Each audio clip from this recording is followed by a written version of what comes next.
This is the MCTV Weekday Update.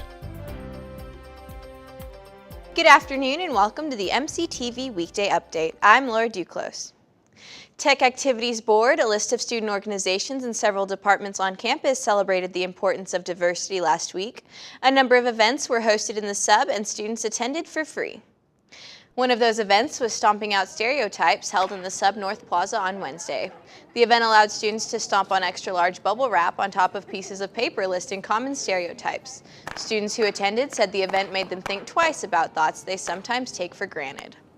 I mean, everybody deals with them. It's something that unfortunately is ingrained in our culture, and so I still have to personally fight whenever I have preconceived notions of people, and but I believe it's something that everybody can do and should always be constantly working on, is to do away with stereotypes in their own personal life.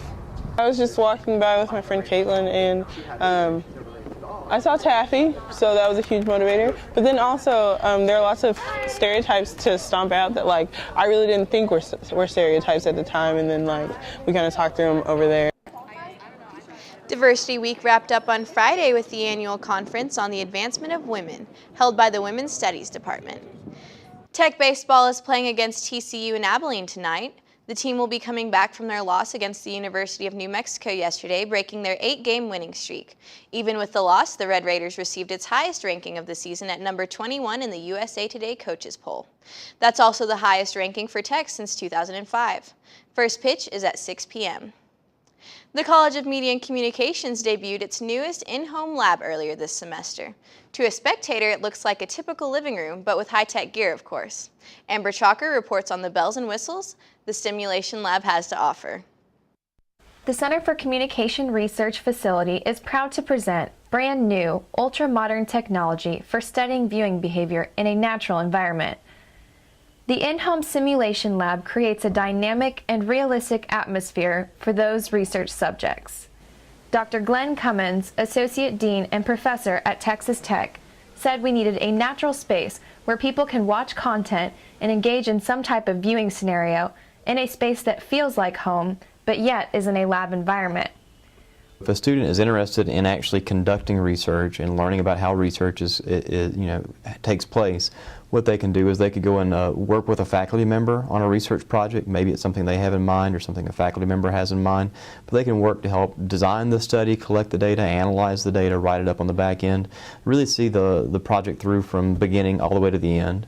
So they can work with a faculty member they have something in common with. They can do it as part of a class project. Increasingly, some of our classes like research methods, PR campaigns, advertising campaigns, come in and use our space, use some of this technology to help them evaluate and assess the effectiveness of the messages that they've designed.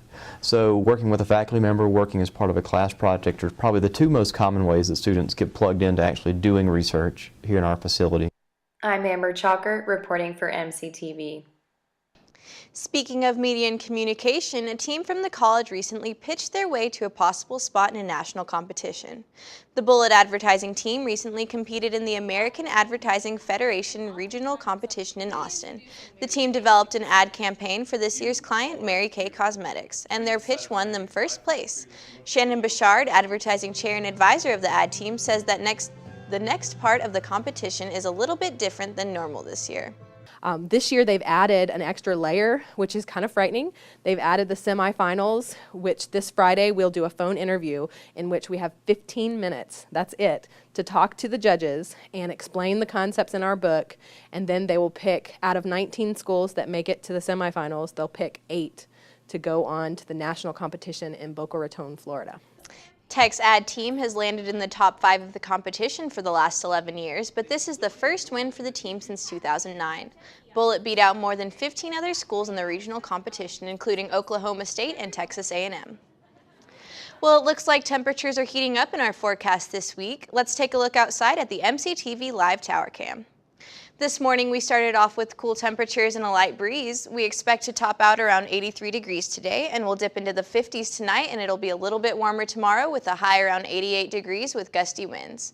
There's a 20% chance for severe storms in the afternoon through the evening, but then on Thursday we'll fall into the upper 70s with a low of 54 degrees.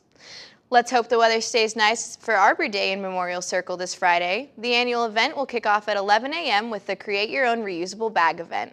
TAB will provide free food and t-shirts for students with their tech ID, and the planning will start around 1:20 and will last until supplies run out. The event allows students to beautify the tech campus. Seems fitting since after all today is Earth Day. Look for coverage of Arbor Day later on this week.